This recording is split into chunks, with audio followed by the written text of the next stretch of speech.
Hi everybody, I am Christovasilis from Aether Engineering, and today we're here to talk about BIM-driven workflows for doing advanced nonlinear analysis with Aether for buildings, and in particular for wood structures.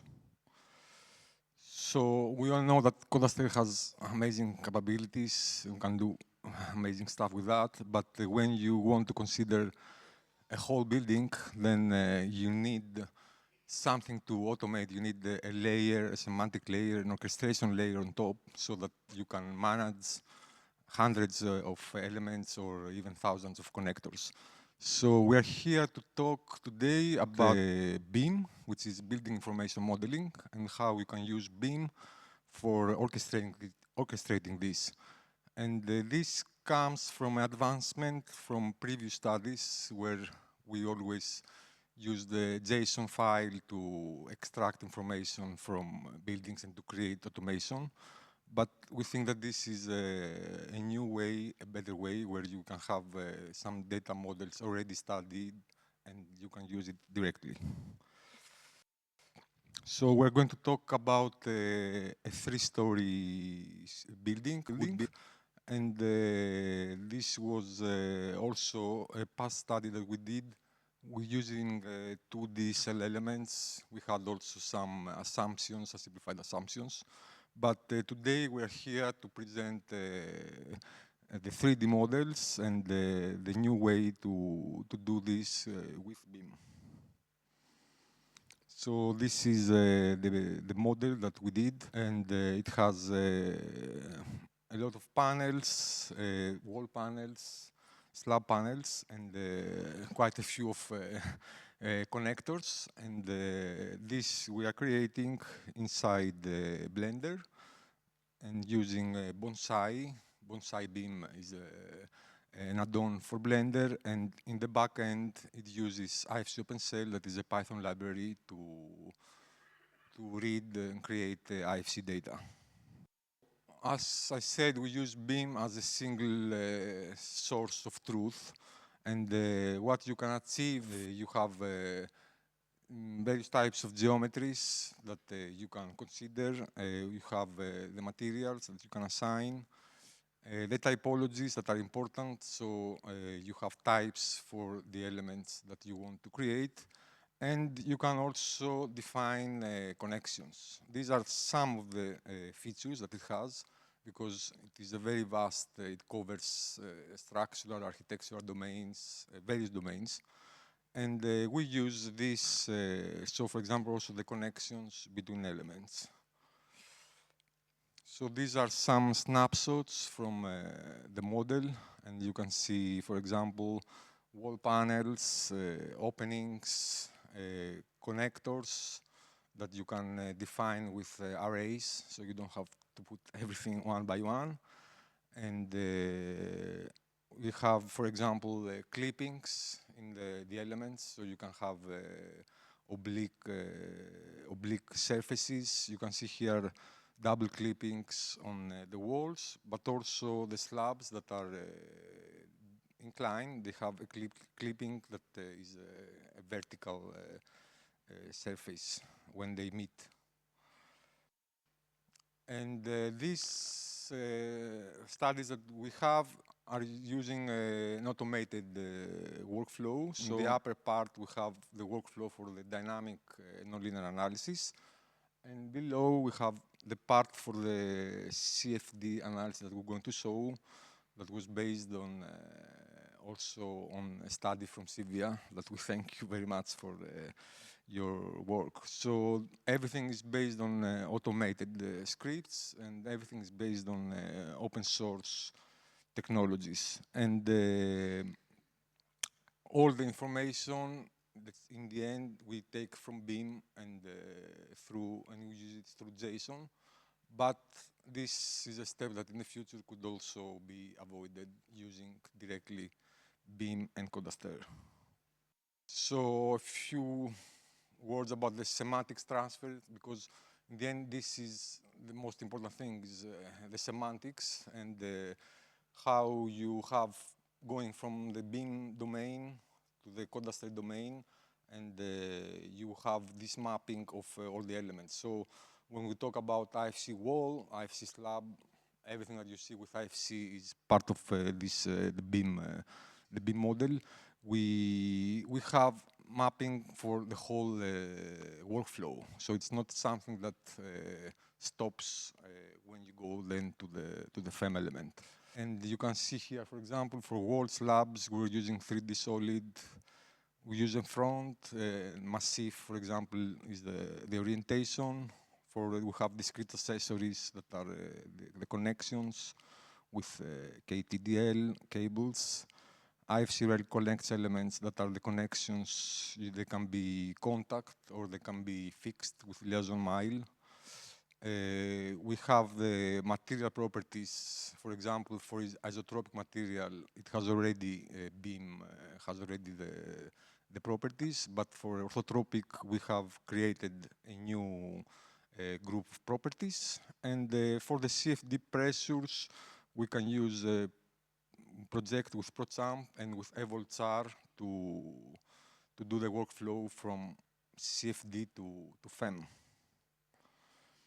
So if we see just, for example, the first step, that is the IFC parsing, we use IFC OpenCell. As I said, we extract the information. We have the voids, the clippings, the materials, and you can see there on the right some part of this JSON. And the step 2 that is very important is creating the geometry and the mesh in SalomeMecha. So once we have the first part with the JSON, we have the script that is going to create the 3D solids. So it's usually pipe extrusion mechanism. We have the Boolean cuts for the voids, and we have the mesh. And what is very important also is this part of the contact detection. So based on the relationships that are in the BIM, so the user can say that one element is connected to another element. When creating the geometry, we check that the geometry is valid. So if there is a minimum distance, there is no distance between the elements, there is no penetration. And if you want to apply contact, you should be able also to create a common surface. So this is the way to see if you have a good contact condition based on area. Yeah, and this then is used for the master-slave identification. So this is the steps for these algorithms of the contact. I'm not going to go into detail, but we can see here, for example, everything that is from here is based on the export from Salome. So everything that is above is the input from BIM. You have the two elements that are connected, and then you can say that there is minimum distance 0, there is intersection, but no penetration. If there is penetration, you create the solid and we publish it in Salome, and we can see exactly what the penetration is. And yeah, and then you have, so it is validated, and then for each connection, we actually have the two faces and yeah, the method. So it can be even more faces between two elements when they connect because of geometries. This is a little bit about yeah, the mapping then in Codaster when we talk about 3D solids. So we have 3D elements, and we use second-order elements. We have the materials that we have used MFront for the timber, for the wood elements. We have elastic for steel, and cable in particular for some rods that are only tension. The contact that we talked about, we use a discrete formulation with penalization and friction. Friction actually is very important in this case. And yeah, if we can say that we can use continue, but the problem with continue is that if you have common nodes between two surfaces that are slave, you have then a problem.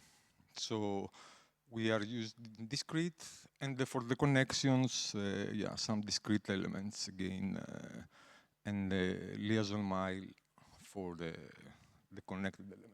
So this is the response for a low amplitude test. It was 0.15 G between the model and the experimental, and we have actually a very good comparison. And you see here that the roof drift is actually very small. It's like 2 millimeters and 9 meters. So we are talking about yeah, very small displacement. So we have now, we did an analysis just to show for the video. You can see all the contact and openings for 0.22 G. So how can, yeah. And here we can see that all the panels, opening of the panels, opening with the slabs, it's actually, yeah, you have 60 objects that are in contact one with another. And yeah, the whole thing is also to orchestrate what is the slave and what is the master.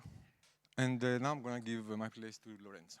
So we're going now to the CFD analysis that is based actually, as Johannes said, on a Simvia simulation. We took care about the coupling with Aether. And here you may see how we put the CFD forces to the structural model. Here we have 3 layers. On the left, we have the structural layers, actually. That is the one that Johannes was showing you in the dynamic analysis. Then we have in purple the external layer that is actually the layers that it is taken by the CFD analysis, so by the wind. And then we have an intermediate layer. Everything is managed by BIM.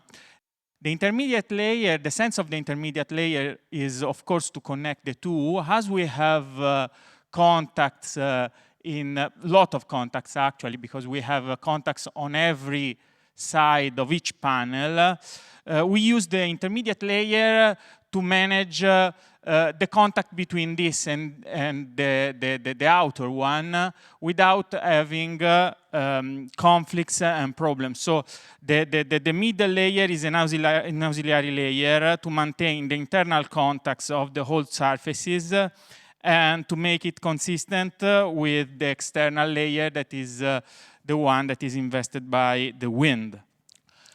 As I said, Simvia did the analysis. For us, it's a little bit black magic because we are doing mechanical. But the idea here was to recreate a Eurocode type simulation of wind. Because the idea is to have a simulation of a real case, I mean of a design case, so it's important to understand how the wind can affect it.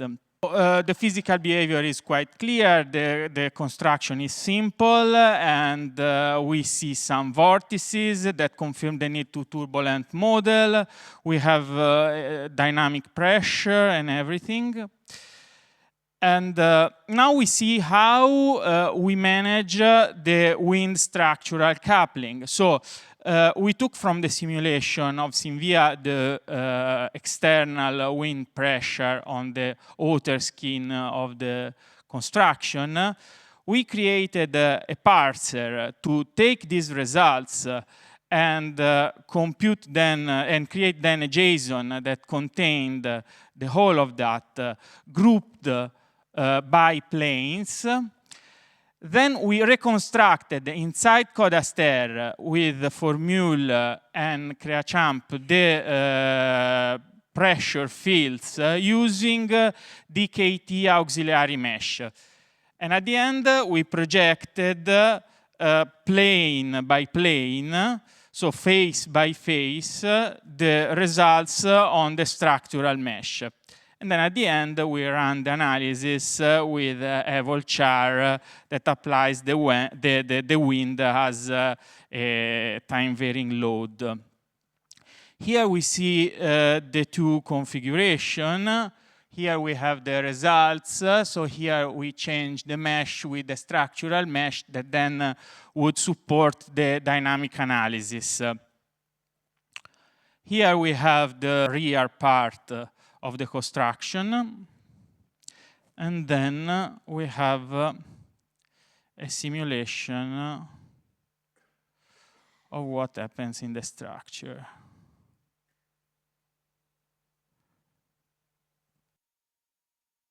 We are going now to explain why we put all of this work to create 3D models. In wood mechanics, but also in general, in construction, it's important to have nonlinear laws of behavior.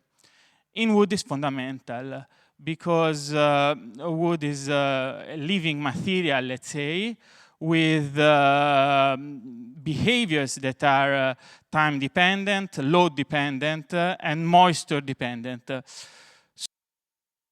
So the idea, and we worked inside this field, inside the University of Florence, was to create a system to manage very well wood. We worked on this project also with Thomas Aether of MFront, and we would publish it very soon. The idea then is that we need 3D elements to have the proper nonlinear behavior of wood. And for example, in the example you saw before, the damping of the structure is calculated using a viscous orthotropic Maxwell law of behavior calibrated for timber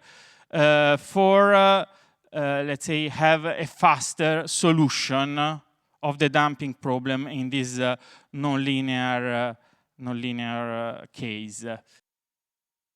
And thank you very much. This pipeline is operational and extensible, and we would be very interested if someone wants to share and to discuss together and possibly to collaborate with us. Thank you very much.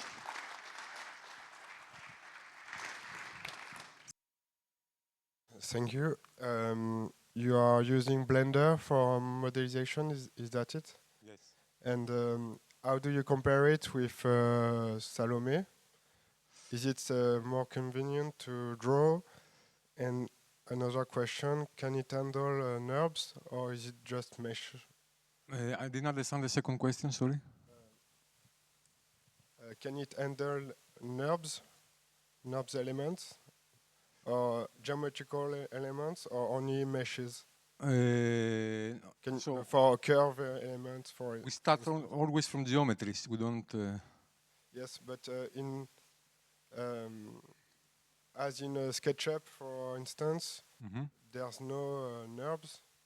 NURBS surface. Geometrical elements, and elements are meshed, even if we can see it. Is it the same or? I'm not sure, but I would say no. But yeah, for the first question, yeah, Blender is a little bit more flexible than Salome because it's based also on meshes actually. And but the important thing is the support for BIM. So in theory, we used Blender, but you could use any other software that supports BIM. Or you can export BIM, and it's not always perfect. So we also use IFC OpenCell with some script if we want to, let's say, correct something or add something because a lot of the stuff we do are innovative, let's say. So you don't have always the full support. So, but yeah. Compared to Salome, for sure in Salome, if you have to create the geometries, let's say in the interface, it is impossible actually to do for buildings, I think. I think that a very important point is to handle the whole semantic of an automated way of create buildings. So the problem is not only on the geometry, but on a unified method that contains all the information that are needed to create, let's say, a design study. So the point is not what kind of software are we using to create this. The point is the data model that stands behind what we are dealing with. And we identified the BIM as a very good way of representing the whole of the building. Otherwise, what we did since arriving this was to create our own data model and go from that to forward. But this is very more straightforward because this is also interoperable with other players. We don't need to parse everything to come in or go out, and everyone can share the same data. Okay, thank you. Thank you. Very interesting. I was just curious if you thought of analyzing or modeling. So you saw seismic and the wind. So mixed both and see some effect, how it would look like. Have you thought of doing such, or you already did? Or? To mix both? Yeah. You have wind and also seismic together. And after followed by a strong wind. It can be done, yeah. We didn't do it, but I mean, usually there are wind and seismic. You wouldn't have them together, but yeah, it can be done. Yeah, you want to add something? For this kind of construction and also other, we have 2 points that are important. Firstly, the time effects. So we are speaking about a viscous material, so we have deformation through time. And this model, thanks to MFront, can take them. Then we have, it's an hygroscopic material, so it works kind of a thick diffusion inside, and we can take it as well. So basically, with 3D, this model is capable to take almost everything, and something that is very, very important in that to have a high level of reliability is that with 3D elements, we have the right contact zones with the right contact forces on the contact areas. Okay.